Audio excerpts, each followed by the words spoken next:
Hello. Ooh, can I lower this a little? Is that okay? Okay. Well, no, it's fine. Okay, I'll just get to it. I'm so excited to be here.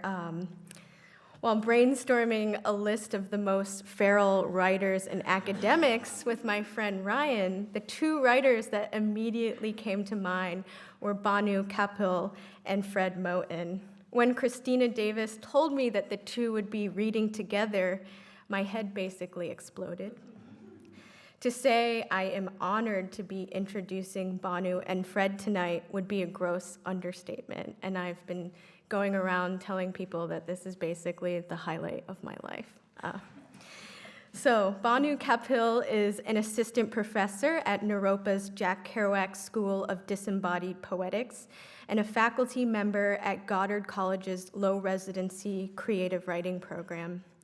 She is the author of 5 full-length works: The Vertical Interrogation of Strangers, Incubation, A Space for Monsters, Humanimal, Schizophrene, and most recently, Ban An Ban Lu. Ban is a book about a brown girl named Ban's encounter with a race riot in London on April 23rd, 1979, and Bhanu reminded me that tomorrow is the anniversary. The book was written across 33 notebooks using a compositional method that Bhanu described to me yesterday as deletion. While reading Bhanu's Ban, I woke up thinking excess fat, milk, runoff blood in the gutter.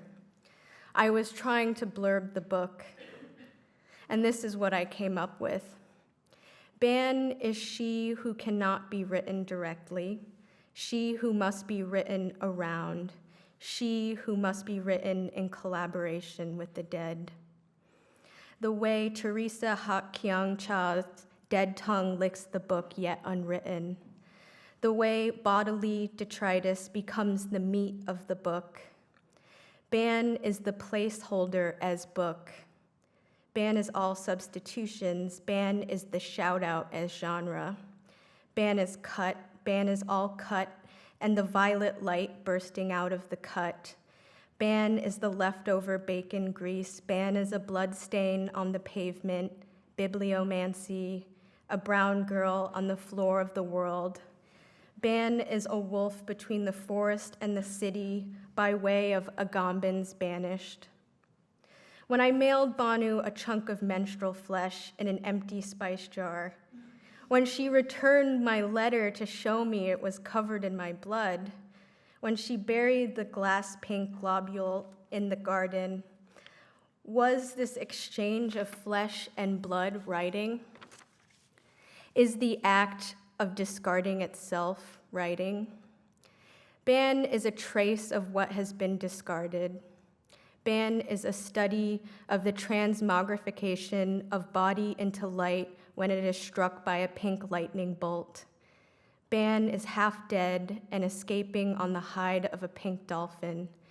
Ban is a freakish assemblage of recombinant fragments. Ban is the view from the ground, from beneath the ground. Ban is disgusting. Ban is a research topic that does not get funded because there is no point from which it can be analyzed. Ban is not a public history. It is the history of racism that cannot be told, for Ban has been mutated by a form of racism that does not register because it circulates as radiation. Ban is beneath the event of the race riot. She is the ground on which the race riot takes place. Ban is covered in broken glass. I still don't know what Ban is. I know that Bhanu's figures are the immigrant, the monster, and the schizophrenic. Like Bhanu, I also believe that notebook roulette can be a method by which one generates a book. Our second reader tonight is Fred Moten. Fred is a poet and scholar working across the disciplines of performance studies and Black studies. He is a professor of English at UC Riverside and is the author of In the Break, The Aesthetics of the Black Radical Tradition, Houston's Tavern, B. Jenkins, The Field Trio, a National Book Award finalist, The Little Edges, and co-author with Stefano Harney, who is also here in the audience, of The Undercommons, Fugitive Planning and Black Study. In The Break, The Aesthetics of the Black Radical Tradition, Fred takes us on a meandering journey through a series of associative, lyrical, and philosophical meditations on everything from value theory to James Brown. In the introduction alone, we encounter imaginative readings of Karl Marx and Frederick Douglass, dense theorizations of the relationship between sound and materiality, and interventions into conceptions of subjectivity in continental philosophy. While some find Fred's work difficult to understand, as a poet, I am wholeheartedly in favor of Fred's fugitive style. Fred is interested in that which escapes, that which exhausts meaning and description. If the lines and sentences of his poetry and scholarship always seem to be running away, it's because Fred is enacting a politics of elusivity, much like the insurgent subjects he celebrates in his texts, whether he's writing about his mother, B. Jenkins, or the pianist Cecil Taylor. Fred embraces the fugitive because he believes that that which cannot be regulated cannot be contained. In the opening of the title poem of Fred's collection, B. Jenkins, Fred writes about two themes that appear throughout his work: insurgent Black social life and the party as an improvised and celebratory mode of social organization. In the poem B. Jenkins, the home of his mother is a place where people gather and conspire, where, in the words of James Brown, the long-haired hippies and Afro-Blacks dance between break and secret. But their clandestine party is always in relation to that which it is held by, the cell that attempts to hem in Black social life, the bleak architecture of the multiplex, and the regular highway in every two-tone station. In the poem, however, these oppressive containers are rent open and become the subterranean party's condition of possibility. Fred celebrates the party as a form of life because the party is mobile, because the party is fugitive. It is a social experiment, an undercommon activity that is not regulated by any former rules or strictures.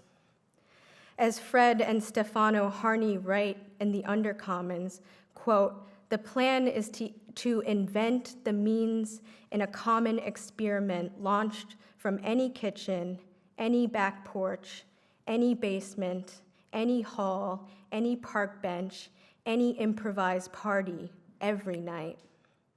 End quote.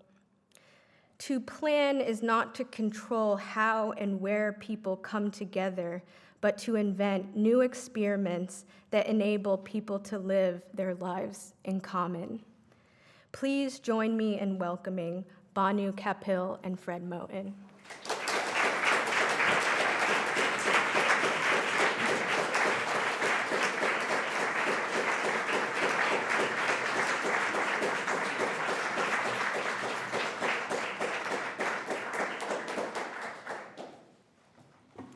Good evening. My name is Bhanu Kapil, and I have quarantined myself behind this white tablecloth because I can only see the very tips of your noses. But I greet you. I greet you, which is to say, thank you, Christina and Jackie and Fred, for being here, and Jackie and Christina in particular, not to mention Mary and everyone else I met in the last 35 minutes. But thank you, in particular, Jackie, for allowing me to elaborate a new experiment of some kind, one that I hope will involve the bodily detritus that you mentioned earlier, an experiment that began at 7 p.m. last night in your kitchen.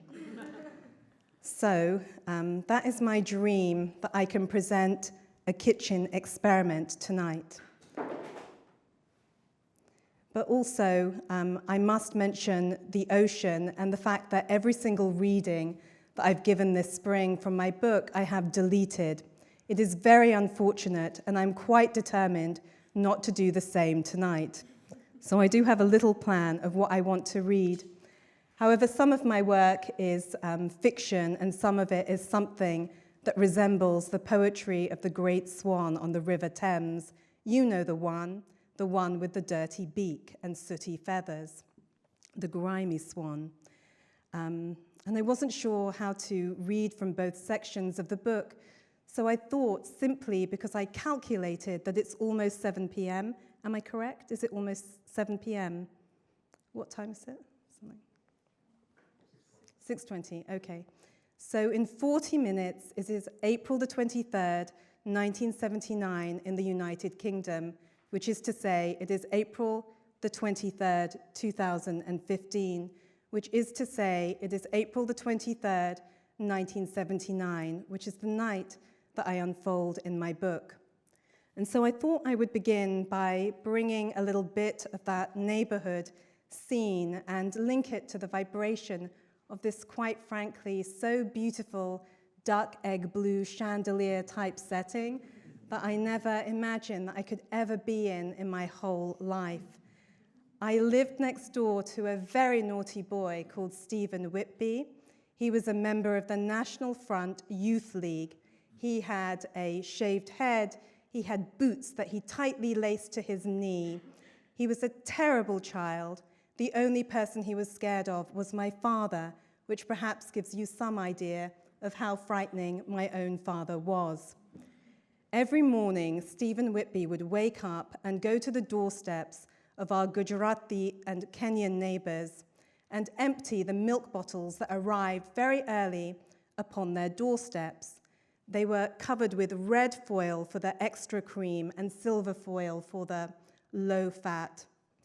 And he would empty the milk from these milk bottles, very carefully peeling off the foil, into the grass of their front gardens.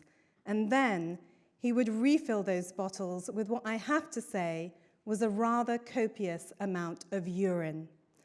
What was he thinking, that Kubli's mother would grab the milk bottle of urine from the doorstep and pour it over her cornflakes, ? Or perhaps that she would add a dash of it, a slug, to the boiling chai spices and parboiled Darjeeling leaves? I don't know. But to that end, I have brought some milk and I have brought some urine.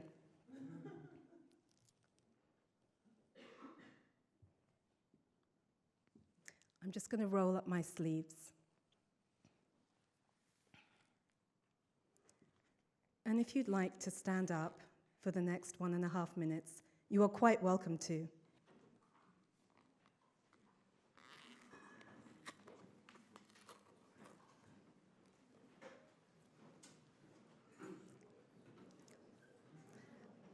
That did not work. Please sit down.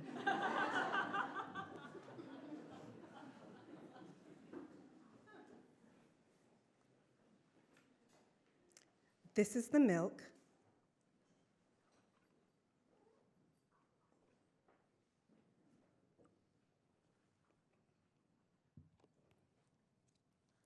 And this is the urine.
delicious.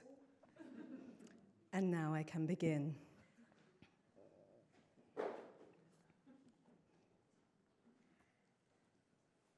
Meat Forest, 1979. Ban fulfills the first criterion of monstrosity, simply by degrading, by emitting bars of light from her teeth and mouth when the rain sweeps over her, then back again. I like how the rain is indigo, like a tint that reveals the disease process in its inception. Above her, the pink lightning is branched, forked in 5 places. A brown ankle sparkles on the ground. Genital life gives way to bubbles, the notebook of a body's 2 eyes. Like a person in an ancient pose, I lean in an L-shaped posture over the counter. Flat back, rump displayed to any passerby, blood dripping down the backs of my thighs. They don't see me. I clean the street until all that's left is a ring of oily foam, the formal barrier of a bad snow. Are you sick and tired of running away? Then lie down. Invert yourself above a ditch or stream beneath a bright blue sky. Then pull yourself up from your knees to clean. Clean the street until all that's left is a ring of oily foam, the formal barrier of a bad snow. It snows that April for a few minutes early in the day.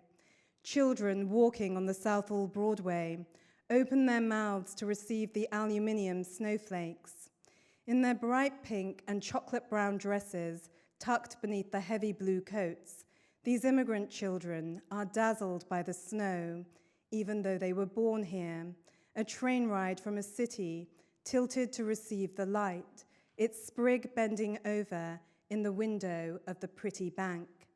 Many years later, I return to place a daffodil on the Uxbridge Road.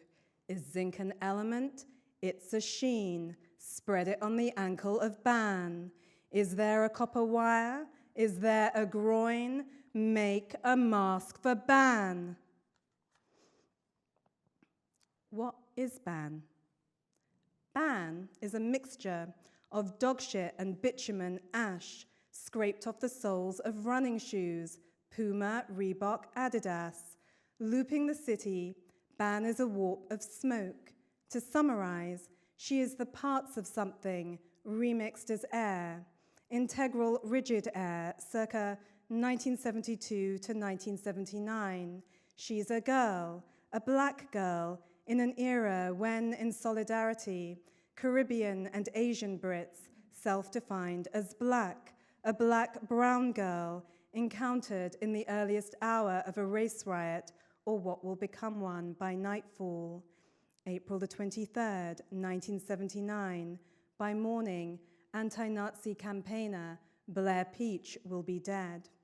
It is in this sense a real day, though Ban is unreal. She's both dead and never living, the part, that is, of life that is never given an existence. What, for example, is born in England, but is never, not even on a cloudy day, English? Answer, Ban. Under what conditions is a birth not recognized as a birth? And from Ban, banlieue. The former hunting grounds of King Henry VIII, earth mounds, oaks split into several parts by a late-century lightning storm. These suburbs are in places leafy and industrial. The Nestlé factory spools a milky lilac effluent into the Grand Union Canal that runs between Hayes and Southall. Ban is 9, Ban is 7, Ban is 10. Ban is a girl walking home from school just as a protest starts to escalate. Pausing at the corner of the Uxbridge Road, she hears something, the far-off sound of breaking glass. Is it coming from her home, or is it coming from the street's distant clamor? Faced with these two sources of a sound, she instinctively links to violence, the potential of violent acts. Ban lies down. She folds to the ground. This is syntax. Psychotic, fecal, neural, wild, the auto-sacrifice begins, endures the night, never stops, goes on. As even more time passes, as the image or instinct to form this image desiccates, I prop a mirror, then another, on the ground for Ban. A cyclical and artificial light falls upon her in turn. Pink, gold, amber, then pink again. Do the mirrors deflect evil? Perhaps they protect her from a horde of boys with shaved heads, or perhaps they illuminate in strings of weak light the part of the scene when these boys finally arrive. The left hand covered in a light blue ash. The ash is analgesic, data, soot, though when it rains, Ban becomes lucine, a bulk, a network of dirty lines that channel starlight, presence, boots. Someone walks towards her, for example, then around her, then away.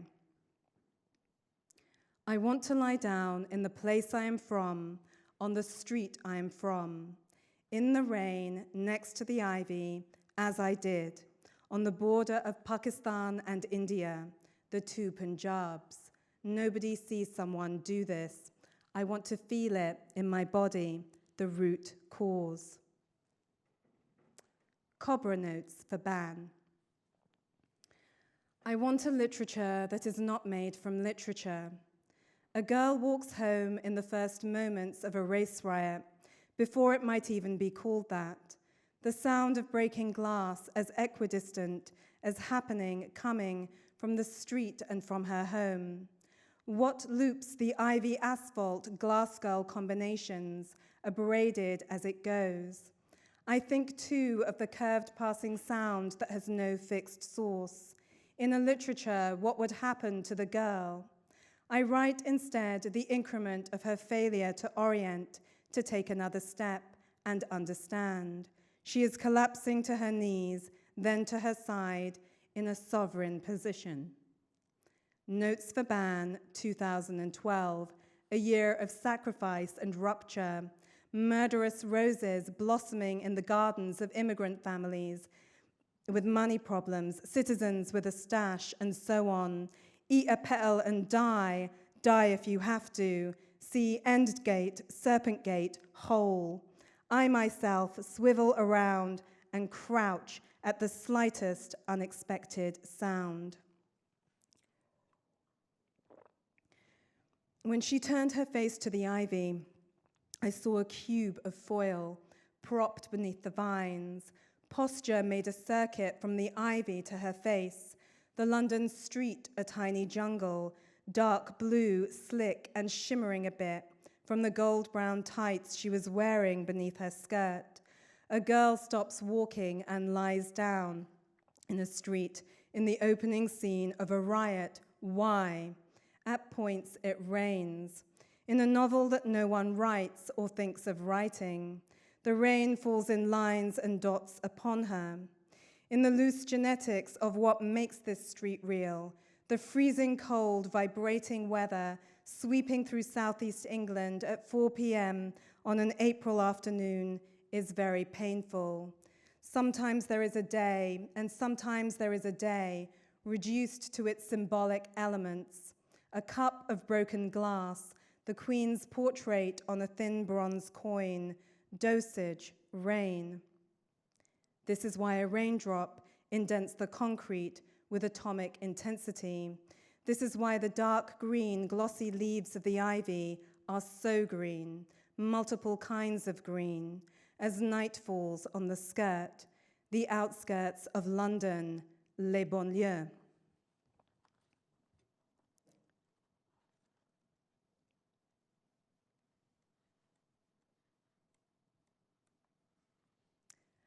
Ban en banlieue, suburban. A puff of diesel fumes on an orbital road. The country outside London, with its old parks and labyrinths of rhododendron and azalea. Futile and tropical pinks in a near-constant downpour of green, black, and silver rain. In the forest outside London, a light ice falls through the trees like glitter. A snake, aspen-colored, bright yellow with green stripes, slips through the bracken, its pink eyes open and black diamond-shaped irises blinking on then off. In frozen time, ancient beings emerge with the force of reptiles. In the forest, time and weather are so mixed up, a trope of bedtime stories, bottom-up processing, need. I need the snake to stop the news. This is the news. A girl's body is dressed and set, still yet trembling, upon a rise in the forest. There are stars, now it's night. Time is coming on hard. The snake slips over her leg, her brown ankle. She's wearing shoes, maroon patent leather shoes, with a low heel and 3 slim buckles, but no socks. Whoever dressed her was in a hurry. Imagine the scene. A forest outside London, 7 p.m. An April snowfall, the ground still coppery, gold. A snake has escaped from time, a water box, a shelf, volatile, starving. It senses a parallel self, the girl's body emitting a solar heat, absorbed in the course of a lifetime, but now discharging, pushing off. Without thought, below thought, it moves towards her through the rusted trees. Inversions for ban. To ban someone is to say that no one may harm him, a gamben, a monstrous hybrid of human and animal, divided between the forest and the city, ban, to be banned from the city, and thus en banlieue, a part of the perimeter. In this sense, to study the place where the city dissolves is to study the wolf. Is this why some of my best friends have come from the peninsula of Long Island? To ban, to sentence, to abandon is thus to write prose, already dead, nude, a wolf's head upon a form. The form is the body, in the most generic way I could possibly use that word.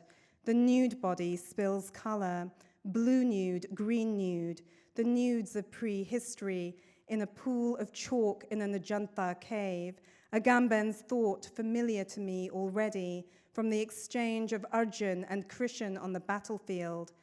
I should stop writing now. What do the wolf and the schizophrenic have in common? Here, extreme snow, I mean fire. The extreme snow makes me neutral about this first intact fragment of ban, a novel of the race riot, ban, nude studies, charcoal marks, wired to the mouth of a pig, a boar. Some of the work is set in the outlying wooded regions of Greater London, where King Henry VIII had his hunting grounds. As a girl, I would lie down in my coat and trousers in the snow upon an embankment of earth, engineered centuries before to keep the meat in. I wanted to write a book that was like lying down, that took some time to write, that kept forgetting something, that took a diversion from which it never returned. I wanted to write a book on a butcher's table in New Delhi, the shop front open to the street, a bare light bulb swinging above the table, and next to it, a book swinging from that hook in the window. I wanted to write a book, inverted, corrupted, exposed to view. A person writes a book in their free time, calling that time what they want to call it. I wanted to write a book about England. I wanted to write a book about lying on the floor of England. I wanted to return to England. I went to England. I was born in England. I lived in a house in England until I was 30 years old. My parents were English. I was English. After 1984, we all shared the same nationality, but by 2006 or 2007, this was no longer true. Between September 2010 and late December 2012, I studied a piece of the earth no longer or wider than a girl's body prone upon it, the asphalt, as dusk fell, violet, amber, and filled with reflected lights coming down from the discs, the tiny mirrors, positioned in the ivy as she slept. On a balcony or street, the asphalt's green stars, the shed parts of a ragged elm come spring. Ban is a portal, a vortex, a curl, a mixture of clockwise and anti-clockwise movements in the sky above the street. I study the vapor as it rises, accumulates, then starts to move, how a brisk wind organizes the soot or casings and bits of bark into whorls. And grand finale, number 9, Notes for a Novel Never Written. And this is for Jackie Wang. Excuse me, I'm quite dehydrated.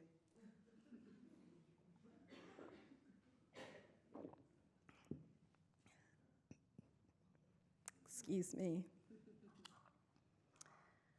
Ban dreams of being eaten alive by wolves. Ban has tickets from the West End and playbills that will surely be worth something someday. Are those 2 words, someday, tucked into a suitcase or sent in a crate? This pure banality, the sending of household supplies by freight, is an emigrant act, a form of nudity, and not a novel-length account. Notes, with some anger, the kind that builds up over years. In the absence of social services, I write sentences for days. Day 3, day 4, day 9. Days you never see, chucking back your Bombay Sapphire gin on the patio, define patio. You could be naked out back and no one would see, nobody. Where the 2 vowels ooze geneticity or display it, just as the body without clothes is analogous to a race mark. I asked my 9-year-old son why he wore his t-shirt to the outdoor pool. He said, "Mom, I think there might be some racists here." I wanted to tell him, "Honey, honey." Ban is lying in the dirt, all sticky from her ice. Ban is alone in a cafe as an adult, dispersing the gazes of others with nothing more than a pen and a cup of coffee. She's in India, always India, where cafe culture varies region by region to be almost non-existent in the part she is from, where she is, in a Sector 17 cafe, writing in a place where everyone else is eating a quick breakfast, like a tourist or office worker, or the boss, taking his time and even smoking a rolled-up cigarette as he drinks his chai, staring hard at Ban when she stops writing. "Yes, ma'am, cold coffee?" Ban licks the foam off her spoon, then bends her head to the page again. But what is she writing? In my own way, from this wet perch, 1 foot chained to the cage, I am staring too. A parrot, a shabby, vivid bird, pecking at her words. In times of great freedom, when the writing comes, I fly back to my own writing with what she knows. This is another reason not to write novels or read.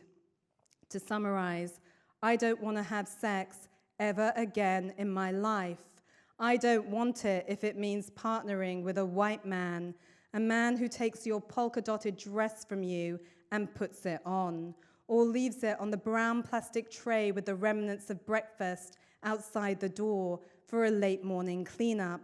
Why, in fact, would anyone disrobe with such casual proficiency, then lie down like that, with their legs and arms in the air, like a baby? Why would a person get naked for a person with whom you do not share culture?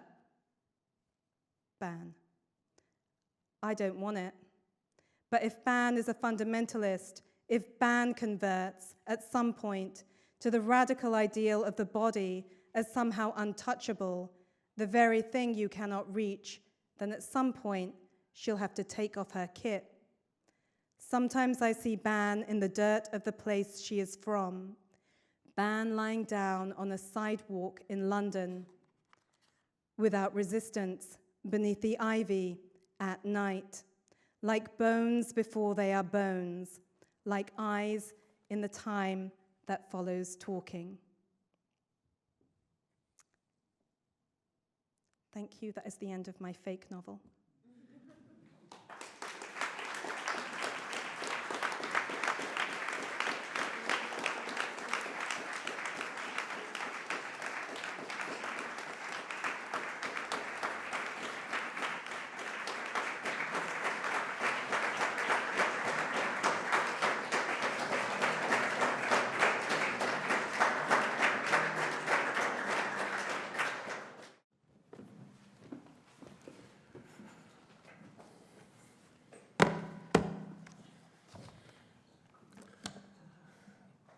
Wow, that was, I don't know what to say.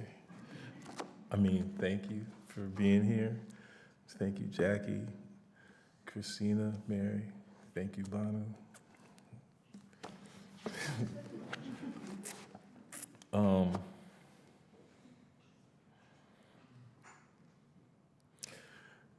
What I have to offer is quite paltry. I guess, well, what I thought about was reading a few poems from, a few pieces from the last section of the Field Trio, which is called I Ran From It, but Was Still In It. And then I'll read a little bit from The Little Edges and then some new stuff. I ran from it, but was still in it. My next door neighbor, when a few years ago in Los Angeles, a good friend of mine named John Moore. And John, his uncle passed away, and I went to the funeral, and the preacher was doing a kind of, more or less typical kind of black funereal thing, in which he talked a little bit in his eulogy about John's uncle, but spent most of the time really making a kind of plea for conversion. And the way that it works was that, John's uncle didn't have anything to worry about now. And the question was whether or not everybody else in the room had taken their insurance out. And he described this feeling of being uninsured as being somewhat like what it must have been, what he described as what it was like to be in Hurricane Katrina. And he said that the storm was so big that he ran from it but was still in it. And I used to think, I still think, that that was a perfect way to describe what people used to call, although they don't call it that much anymore, the black experience in America. And so what I wanted to do in these poems was to see what it was like to run from something while you were still in it. So they're made 11-line poems, kind of very much shaped like a box or like a cell. And all of them begin with I, which is meant in a way both to invoke, a certain set of lyrical conventions, but also meant to invoke something that Bhanu says in Schizophrene, namely that I don't exist. Anyway. So I'm going to read the last few poems from there. I often amount to no more than a stylistics, Aryan love, an uncountable song, and I want to amount to nothing more than that. My gift is more than you can carry. All other things are just my style. My thing is everything, and there's nothing more than my bouquet, my uncountable thing outside. My voice is inside, blow up inside, a blackening gift from a broken hand. We were cagey in our bib caps, and our overcoats carried the hidden weight of our broken circle. Lost city people make the world go round. Remember that time at the Marriott, Wardman Park? I carry the particles from market to market. I can't lose with the stuff I use. My essence presses lightly down on presencing. The incomplete victories sound like enough to me, but still in all, it's real heavy to sing with broken records, to get shit hooked up to a free response, to mythically lift your hand differently as rhythmically as everything, to take a little break in Lydia, Arkansas, and still fold it in Jerome, Arkansas, in the broke distillery at Cummins, to carry over the lost mass inside but open. I'll always be the thing presenting broken jam particles.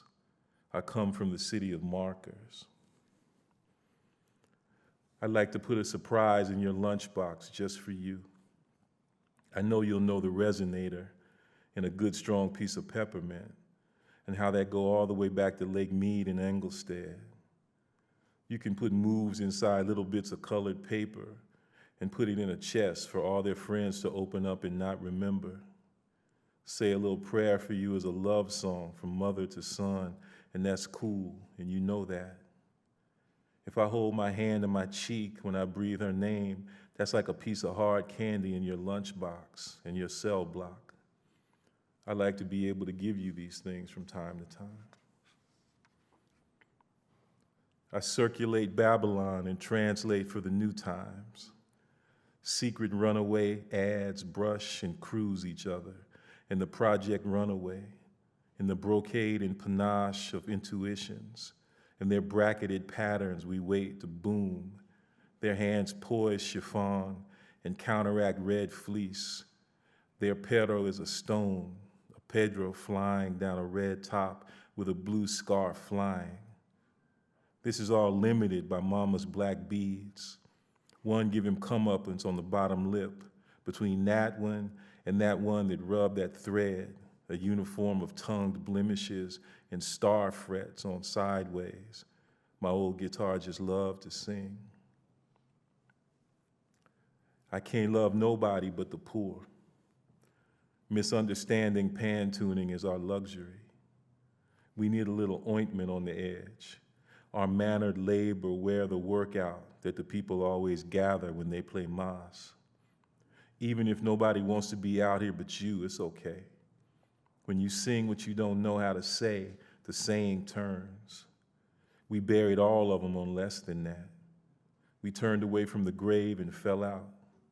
And now you're about the only one that know who Lucille is, that know where Lucille is, that have no place to go, that sometimes we just turn and brush our hands because.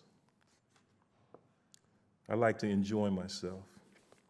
I enjoyed you, Fred, because we tell stories, because we live in common every night, live in Stockholm, the secret acceleration of 1,000 years on the road till the particles collide and cry on the bridge between CERN and Fermilab as sacred means. The theory of enjoyment is in repose, rubbing the history of broken veins and towels wore down the velvet.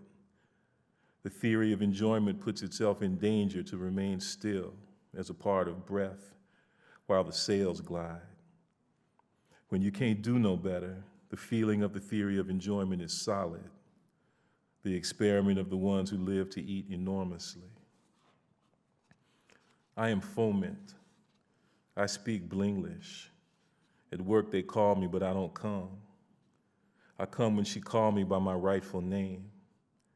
I come to myself from far away, just laid back in the open. I ran from it and was still in it. It's a blue division on my goodbye window. I'm full of outer space. I'm free as dread all night. I get clung with a voice that gets held back by surge protection. I'm daddy. I come when he crazy, he call me I'm crazy. I come when he called me once upon a time in Arkansas.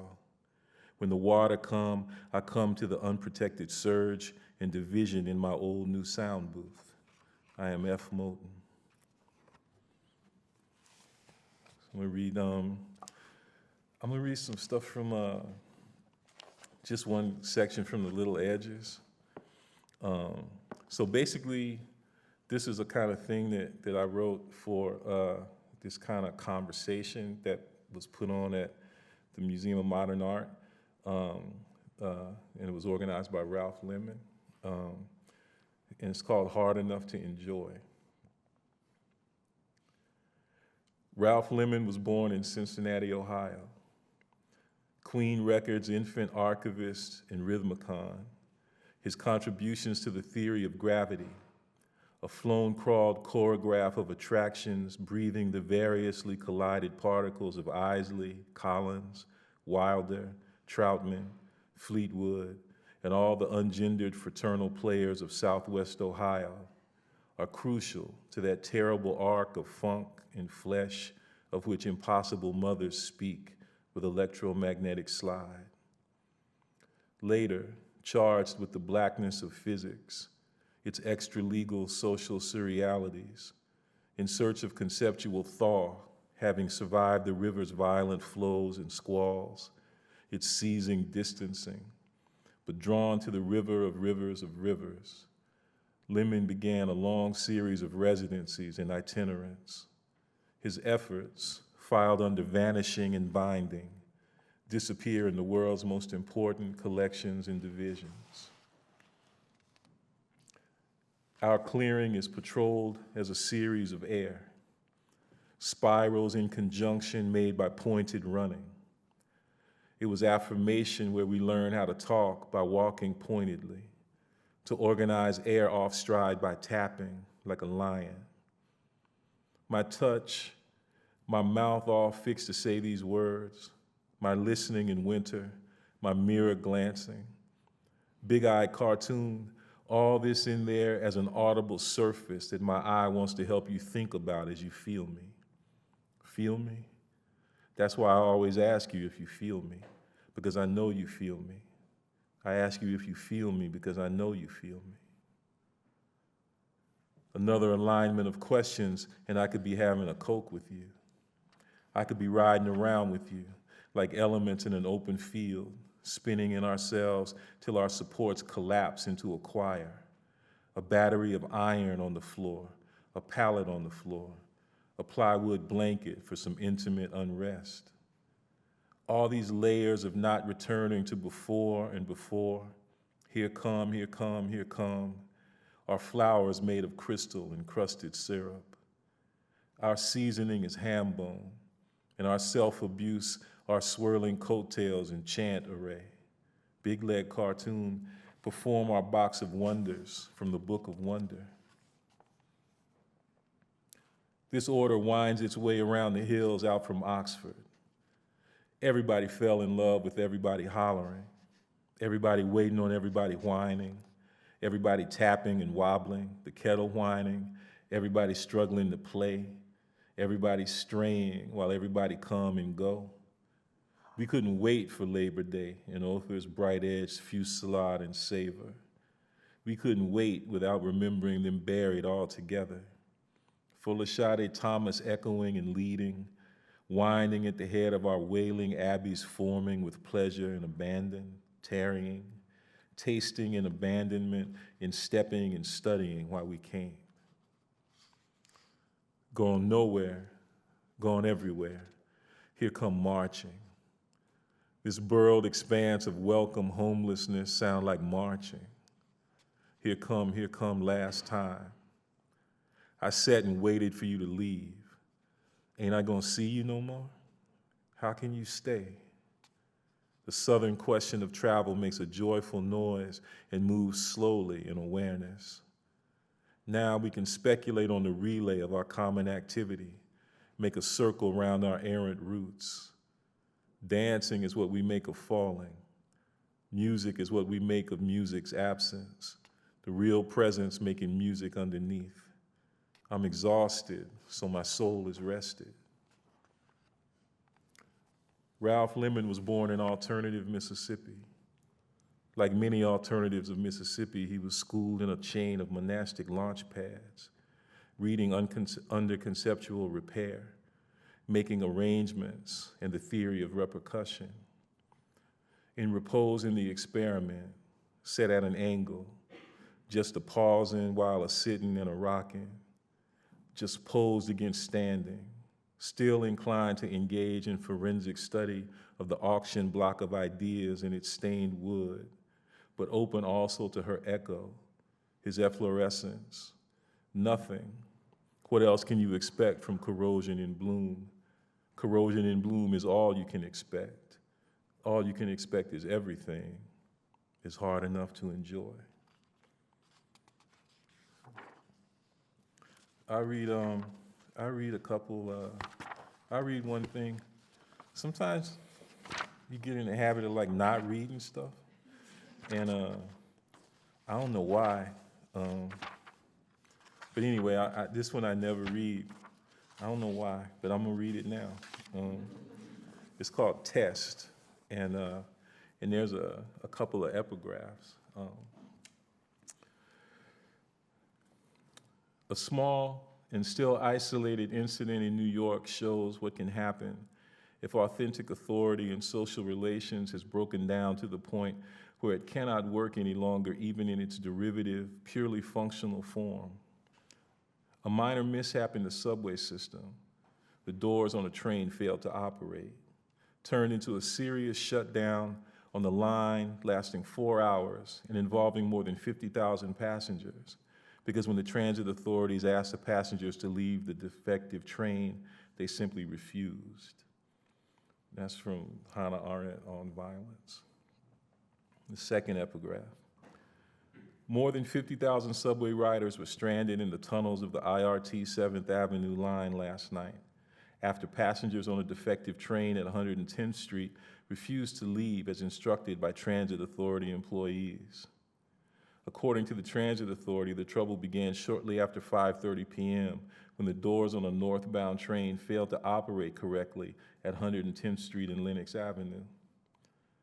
One man said he had strayed in the tunnel, directing others to the exits at 103rd Street.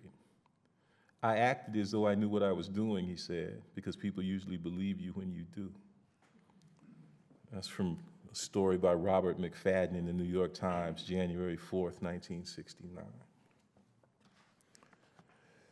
This is how we never arrive. Infuse what we surround to not remember. Every day we cross from slave state to slave state in the barrack cars. We pass by to avoid examination in the sun. We were dark to ourselves when that bird started whistling in the tunnel. Making music we were made to follow, failed to legislate. Wouldn't get off, got off so hard we got off everywhere. Our breathing empties the air with fullness, and we're in love in a state of constant sorrow. The outcome is another process, a way into no way. The refuge is open and can't be safe.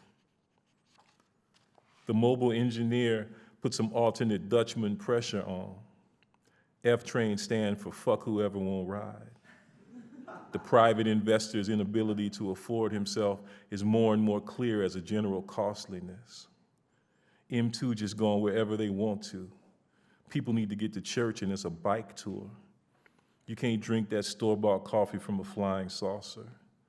The Anna machine is Henry Dumas stopping bullets. Wide-intervaled Woody Shaw flying transfers almost all the way to Mermaid. The newly born instrument is a whole bunch of differences. Your refusal ain't sustainable.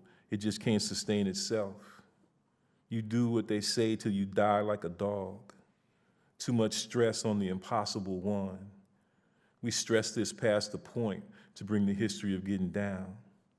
Experimental slant can't help but hurt you. Look how hard and sharp it makes you breathe. You have to refuse in real time with things that revise in real time when the wind is closed. There's some ways not to love refreshment, but they all fucked up. We quiver with work and revival. We carry ourselves till you're ready to hear what that sound like. Across 110th Street is a hell of a tester. The blackness of the witty partition be hand to mouth to hand, and the subway out of breath is an air shaft under a rent party. The rent party is the curriculum of the rent party department. The department was so outlandish and groundless that she was arrogant for cause, stiff up in the face of the unadmitted as they exist on paper, in donation, in contempt of their training. Though a citizen of Riverside, just up from Amsterdam, might not want to try to understand charisma.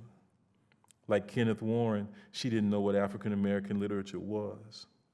Soul courses in Marburg were an expensive spirit and a waste of shame. Zaylan was solo, unadmitted.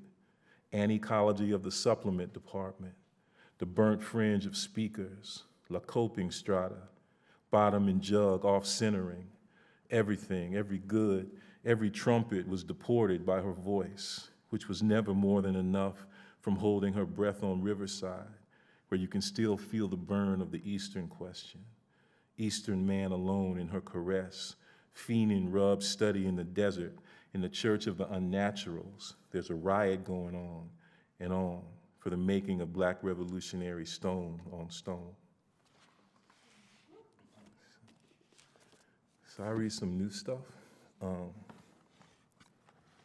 This is, I don't know what, I think it might be a book and I keep changing the name. It might, first I was gonna call it Recess, and then I was gonna call it Boogie School.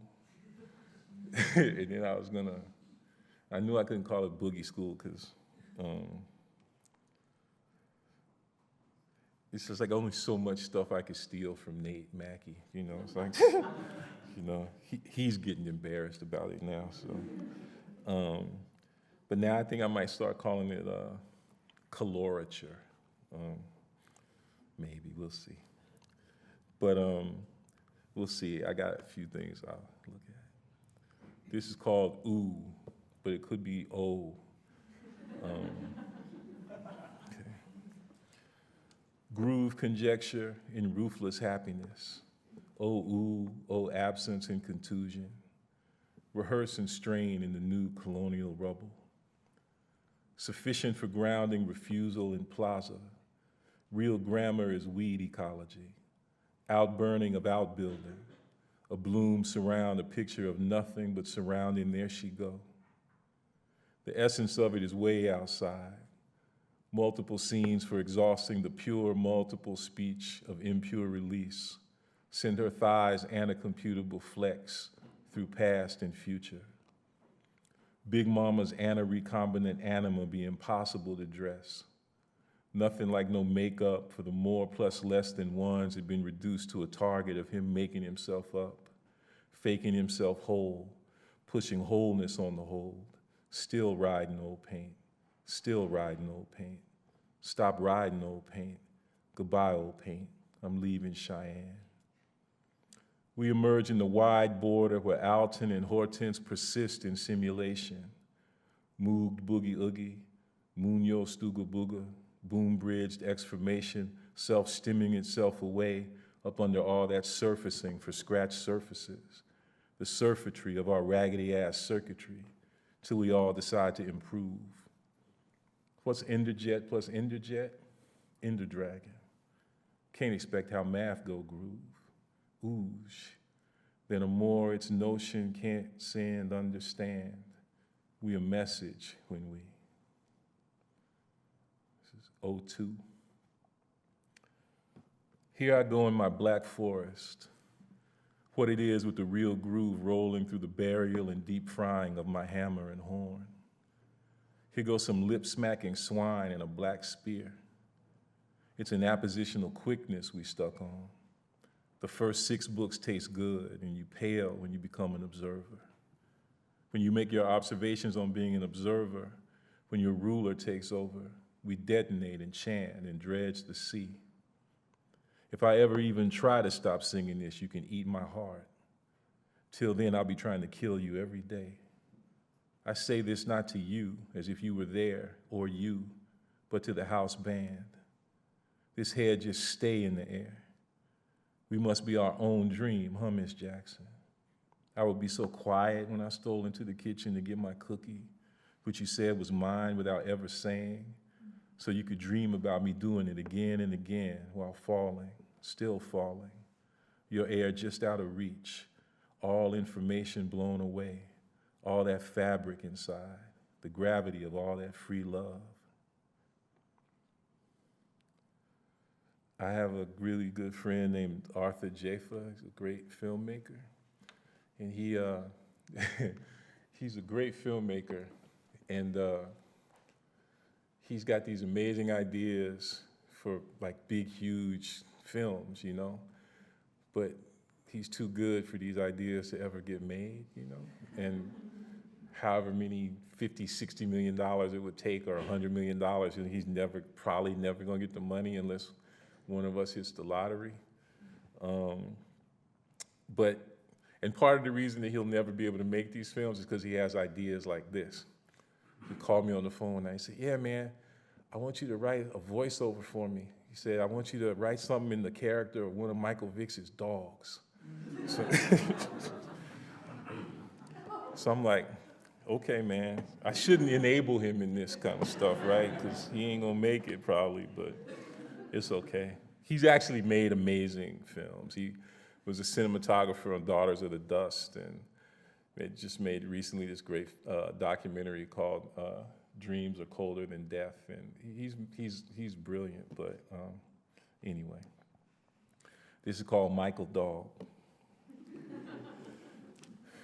But I feel in my eye and the bruised blood beneath his maximal breath. I'm British, brack Blitish, bend, but I just can't live there. From there, but see me in fresh text. Lira, not lots. Lita, not lira. The phase is the phase for show, to come out to show them. I love them big pots with bubbles behind like a seam. My dog ain't no dog, and my dog ain't my dog, but my bitch singing backup at Sunday school. She back up her buzz and her dry wind be beat, but drifted in permanent curl. I'm scarry. You know what it feel like to ask if I'm for this? Did all this leave our mics alone make me? Is up under that same another thing?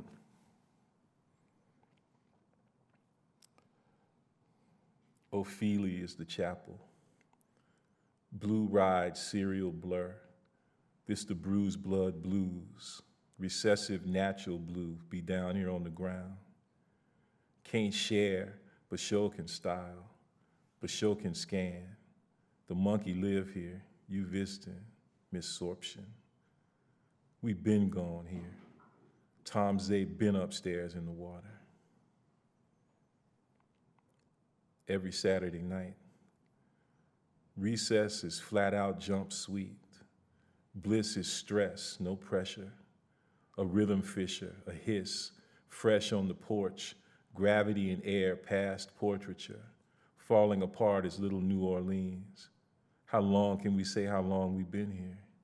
How long can Foxy curl? Coming and going has a grain called stress, and we drink to that. Bliss is secretly chocolate. People slow down when they come past here. Other shit is hard traffic, pressure in Santa Monica in you if you don't take care out here.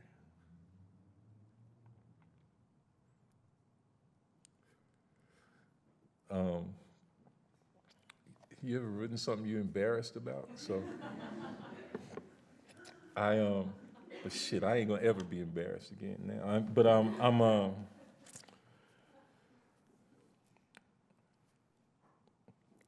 This is my condition, chronic.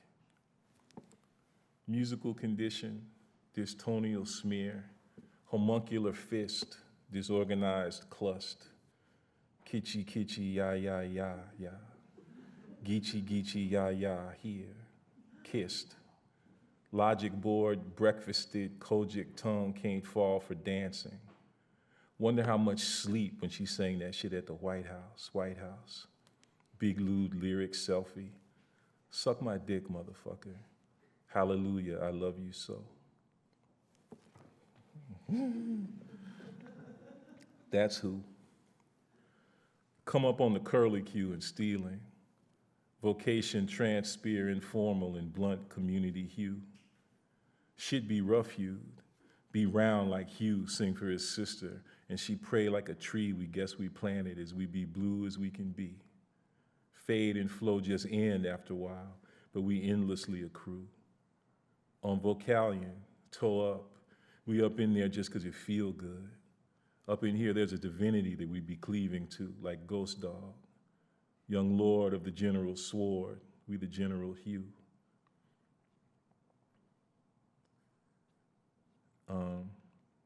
Pontiphysics. The universal machine is a bridge that conditionally branches. That's the conditional bridges, a family tree for the birds and an abolition of quilting. And I don't know whether to pat my foot inside the shoe or to pat the whole shoe, but it's cool when you cause that cozy cold condition. And I don't know whether to say it with my feet or with my hands.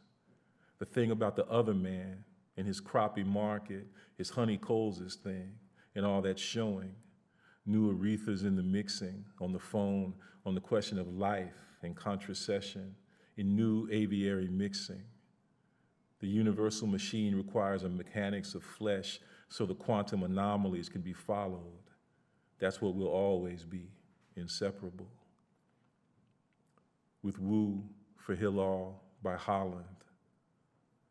A rule of staggered missives and committed to the non-exclusion of birds. Our model for remote intimacy and ritual is missile. This our near miss, our distant field, communicable mystery be folded in the arms of our best regards. Throw our beautifully imagined children, nearly miss each other, since we meant each other, cornered each other off square, cube, failed plaza, come circle inside, sound tree. In every shade of green, ain't nothing going on. Welcome over here, overshare, overcome parliament as intercontinental birds. And that little bit of that poem was kind of dedicated to this architect named Sandy Hillel, who works with a group called Design Art Architecture Residency. They wrote this really great book. They're based in Bethlehem, and they wrote this really amazing book called Architecture After Revolution that I've been obsessed with. And I'm going to read just one more, I think, that's also dedicated to her, and that has a kind of sung epigraph, and then an epigraph that comes from a section of the book that she wrote. So excuse my singing. This is called Sposin Almasha, a mashup. Supposing I should fall in love with you, do you think that you could love me too? Supposing I should hold you and caress you, would it impress you or distress you? Supposing I should say for you I yearn, would you think I'm speaking out of turn? And supposing I declare it, would you take my love and share it? I'm not supposing I'm in love with you. Sandy recalled the time of the first Intifada when people in Beit Sahur refused to pay taxes to the colonial authorities, a revolt known as the White Intifada. One night, the army entered my house and confiscated furniture, the television phones, and among other things, my precious little radio transmitter. Ush Grab at the time was used as a prison, but also as a storage for confiscated goods. Entering the base 20 years later, I thought I might find my beloved radio. Suppose we don't take place. Our thing would be subpositional, and we'd have to keep falling in love with that. We'd have to assume the apposition, let it turn. Let's turn it out. Let's go out of turn and speak out from there. Suppose we derange. Suppose diatoma is sassy. Suppose the intensity of the erotic relationship between Socrates and Razov were given its due by those who claim to be concerned with virtue. Our pursuit is a rich braid of indirection, this plaited movement in stillness, where theme, variation, and restatement of theme turn out to have been coterminous, is where difficulty and pleasure meet in their essence as practice, established as a strain and striation of questioning. Suppose we don't take place. They tell us all we need to know by curving, that track they keep laying down, train as garland in open secret chambers in the rim-shot city of erotic brotherhood for miles and miles and miles. But then there's what we need to know in order to get to that going through and getting past and running around, like riding the blinds of Al Hibbler's Tiresian croon. The social situation of philosophy is slavery, but the underground stroll of black and blue Garveyites is our hyperspatial mu-temporal line. Suppose we take no place. That's how we listen and revolve, reclining as we eat, one another softly cut while we serve one another, mixed up in the general need till symposium explodes, antagonized, unsettled in the practicum's repose because we're up under its protection, preoccupied with how we sing in vestibule, assembled in common thicknesses, the anti-state and anti-state of nature, our geographic swerve in varying sharpnesses of drafting and overdrafting, of profanational speculation, drawing parabolic fuse and furled refusal, Earth's algorithmic dance hall air, thin sliver in the aftermorning when the nation is no longer mourned, the given in the cleaning of the square, in care of line in no man's land and worried bridge plane, unmeasured haint and brush and verb and pleat and re and d, not see, but out. That's how we sing for birds we guess we grew. Suppose we take no place. An echo haunts the house of every family. We visit through the holes and held up in the air we breathe. Our camp is circular but fugue and just. That little radio they grabbed is our cohabitative walk in near haunt for the general mashup, the regenerative and degenerative almasha, in cultivation of Kalinda's public garden. Turn, and would you take my love and share it? Suppose Sandy Hilal be listening to Sposing.